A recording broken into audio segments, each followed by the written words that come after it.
Right, here we go. Just going to give you a quick overview of the Mac and try and point out some of the differences between the Mac and the PC, just so you're aware if you're doing any troubleshoots, etc. So, the first thing I want to bring up before we even come to any of this is just want to run through quickly keyboards and trackpads and mice and stuff. The keyboard differs very slightly on a Mac to a PC in that the Mac always comes with the US configuration on the keyboard. What does that mean? Basically, the @ and the quotation marks are swapped permanently. So where you'd normally find your quotation marks here over the number 2, you find the @ sign, and where you'd normally find your @ sign over here, you find the quotation marks. The other key to bear in mind on a Mac is the command key. The command key on a Mac basically does what the control key does on a PC. So if you were copying something using keyboard shortcuts on a PC, you'd normally hit Control C. On a Mac, forget that control key for now, you hit Command C, Command V to paste, etc. So the command key on a Mac works more or less the same as the control key does on a PC.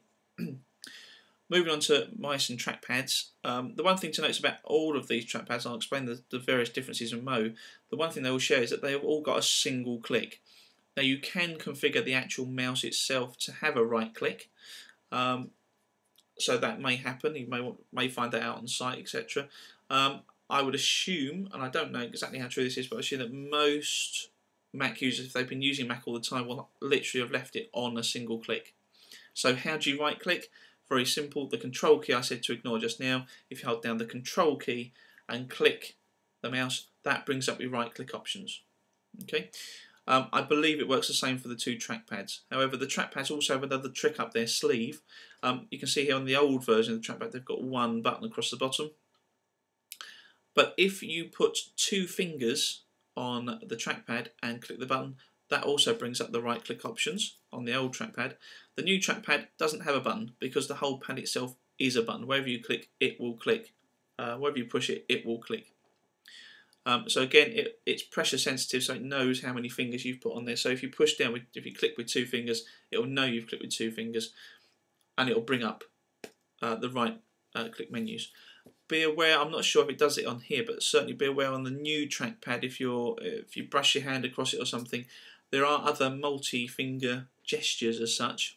Sounds a bit odd, I know, but basically, so for example, if I took 4 fingers and brushed it down, it cascades all the windows for me, and if I push up with 4 fingers, it puts them all back. So just be aware if something happens when you brush across the trackpad, don't panic, it's just do the opposite, and it'll bring it all back for you.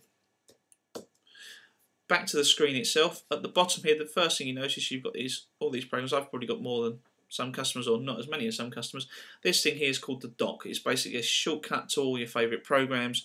It also shows you which programs are open at the moment. You can tell which programs are sort of in use because they have a little blue light under them. Don't assume that when you close a program that it's closed out and it's stopped working. I'll show you how that works in a moment. The one thing you really want to look at the moment on here is this one called Finder. This is basically Windows Explorer for the Mac.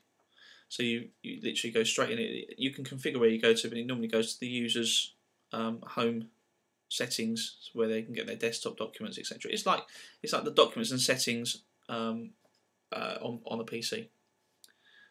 At the top of the screen, you've got the menu bar. When if you click anywhere on the desktop at any time, it'll always default to having Finder at the top. Unlike PCs, the Mac menu, whenever you open something on the Mac, this menu 99% of the time changes to whichever programs that you've just opened menu. So for example, if I was to open Safari here, Safari opens up, it doesn't come with its own menu in its window as per Windows. The menu for Safari goes across the top. And again, as I said earlier, if I click on the close button, which is on the opposite side to a PC, just be aware of that. I close that. Although I've closed Safari, it is actually still open in the background, awaiting command. So its menu has stayed here. So if I was to use any keyboard shortcuts, they'd work on the Safari menus, not on the Finder menu. Just don't assume that whichever program you've just closed, just because you've closed it, it's gone. It's actually still active in the background. So to get back to that, just click anywhere on the desktop and you revert back to your Finder window at the top. This menu bar is a bit like the status bar that we normally have in the bottom right hand corner of a PC, except it's in the top right. Battery life, etc. because I'm using the MacBook. The one thing it houses that I really, really like is this thing called Spotlight. This little magnifying glass icon over here. If I click on that, this is basically this is search for Mac, but it works so much better. If I type something in here, if I type, for example, the name of the program I'm using to record this screencast, iShowU, if I just type iShowU in here, you can see as I'm typing, it's matching everything across the Mac. It'll show everything from the top hit, so it thinks that's what you probably want at the moment. And then it'll go through applications, any documents, folders, including any email messages, and any web pages that you've got in your history that have got that word within them. Oh, it's a really powerful search option. So I use it all the time if I'm looking for a program I've downloaded. For example, I use Google Chrome sometimes. Just type in Chrome and there it is. I don't have to go and find it within the applications, etc. I can just type it straight in there.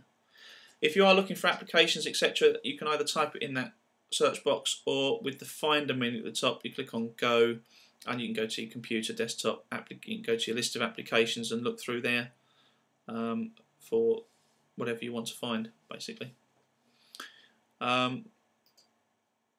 Anything else? The Apple is like the Windows Start button. That's where you shut down, restart, force quit. It's also where you get to the system preferences. I've also got the icon on my desktop here. Not everyone will have that, so if you need system preferences, is basically the control panel for a Mac, and it looks a bit like that. It's fairly straightforward. We'll go through these bits when we're doing the troubleshooting later, because that's probably when we'll need it. Is there anything else you need to know? I think that is probably a reasonable overview.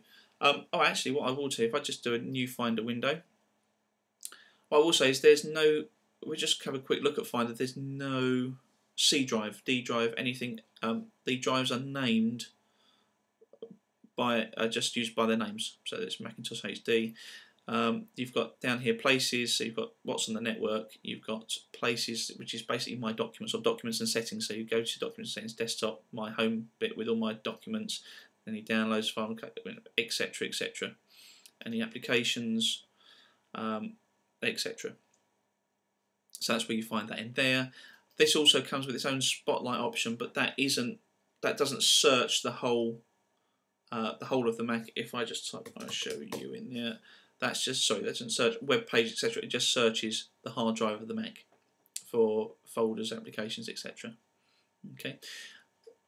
There is one other way. I said earlier, if you want to get right click, I've got mine configured to right click. If you highlight something, you've got this little gear up here. You click on there. That is actually the right click option. So if you forget everything else, just always go to this gear here, and that will show you the right click options for that folder or whatever you've got highlighted. Right, that's probably all about as clear as mud.